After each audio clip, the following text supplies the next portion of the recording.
This is another short segment on the trip to the Santa Ynez region.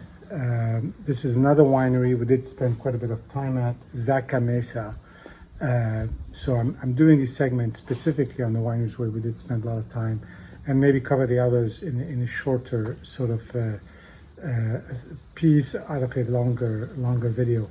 So Zaca Mesa is sort of one of the granddaddies of the region, if you want, because they started, I think, in the 70s. And believe it or not, that is, these are the early days of the region in terms of cultivating vines and making wine. And the nice thing about Zaca Mesa, which also attracted me to want to visit there, is one of their Syrahs is made out of own stock, if you want,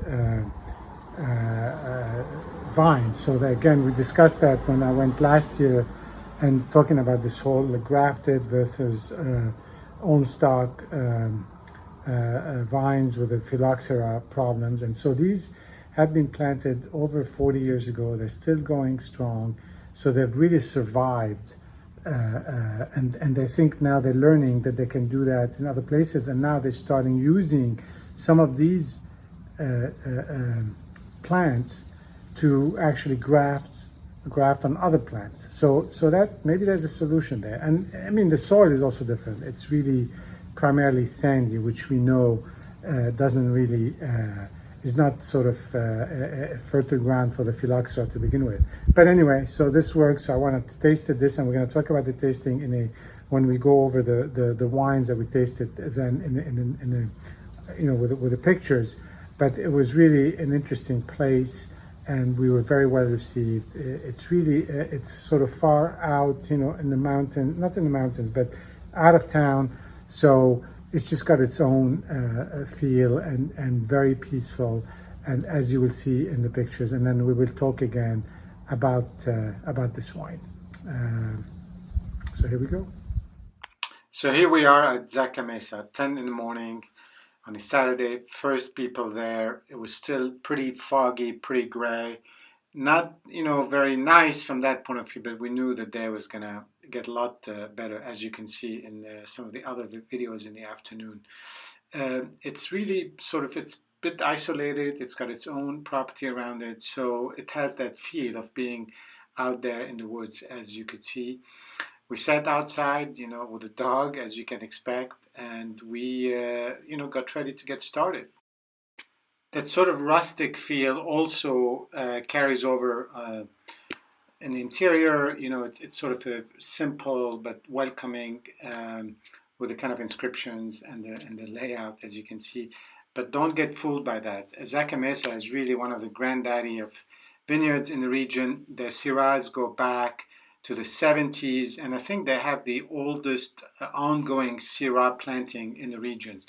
And that's one of the main reasons I wanted to visit with them, because of their specializing in Syrah, which, as you know, is really near and dear to my heart, and also because they had this self-fruited Syrah that they started in the 70s that we're going to talk about, and we have talked about also in some of the other videos, and we'll see that in the tasting. Anyway, it's 10 in the morning, not a great time to start drinking, but you got to do what you got to do, so here we go. So we sat down for the tasting. There were two choices. There was the sort of regular tasting, which had a Chardonnay in it, and there was the red tasting, which is what I took. I hope you can see the list. There's a whole starting with the Pinot Noir at the top, the Grenache, the Cabernet, two Syrahs, the 8-barrel Syrah, and an Estrella Syrah, which is a slightly higher end.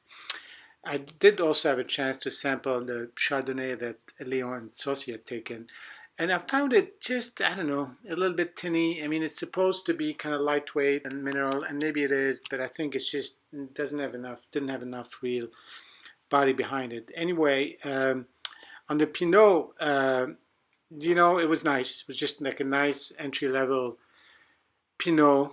The Grenache was very interesting because it's whole cluster.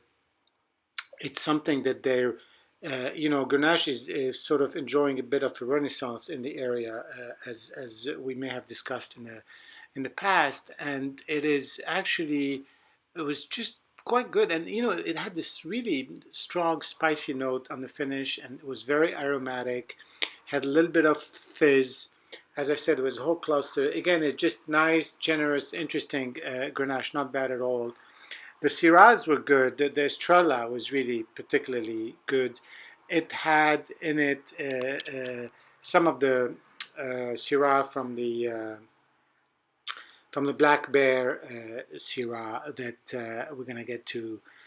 We're gonna get to next. And so that was our sample. It was all very good. Again, these vineyards have so many. If you look on the website, there's 20 different wines, and it's very hard to get to them all. You try to get through the tasting and hope that they're giving you a representative sample, which frankly I did not feel was the case at Samsara, as we discussed. And if there's something specific you want to try, you can ask for, which is what I did. I really wanted to try the Black Bear Syrah, so she was nice enough to bring it, and we tasted it, and it was just very, very interesting. And as I said earlier, this wine also has a particular story because it's own rooted. It's in sandy soil, which had helped it to survive so long, as we discussed, and it seems to be in an area that is particularly favored by black bears, and they actually like the berries, and they seem to know exactly when to eat them. When they're really ripe. So there's some symbiosis between the bears and the vineyard managers, and they never eat them all. There's plenty left to make the wine. Everybody's happy. So, we were able to buy this wine, so I bought some of that Zaca Mesa. 2017 is what they're selling. This is a wine that can age for quite a while, so I was very happy to take my bottles and go on to the next thing. I do want to add another note though, on the Cabernet Sauvignon, which we did taste and I didn't mention earlier. It was sort of an attempt at Cabernet. I think it's really not common to make Cabernet in that region, and primarily because I don't know if it's really hot enough. But this one is from the eastern vineyards.